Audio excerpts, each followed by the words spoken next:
ગરમીની સિઝન શરૂ થઈ ગઈ છે અને ગરમીના લગતા પ્રોબ્લેમો એકલા શરીર ઉપર નહીં પણ આપણા રસોડામાં પણ જોવા મળે છે. શિયાળામાં કીડી મચ્છર કે વંદા નથી આવતા. નાના નાના વંદા રસોડામાં ખાણીપીણી હોય એટલે સ્વાભાવિક છે કે નાના નાના વંદા આવે અને એનાથી આપણે એટલા બધા પરેશાન હોઈએ છીએ કે વંદાના લીધે ગરોળીઓ પણ આવે છે. હવે રસોડામાં કોઈ વસ્તુ આપણે ખુલ્લી નથી મૂકી શકતા અને એના માટે આપણે મોઘા ડાર્ટ સ્પ્રે વાપરીએ છીએ કે જેથી વંદા કંસારી કીડી મકોડા એ બધું જાય.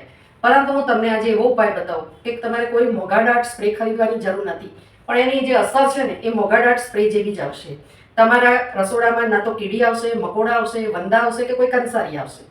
કારણ કે તમારું રસોડું ભલે ખાણીપીણીથી ભરેલું હોય પરંતુ આ ચાર આવશે નહીં.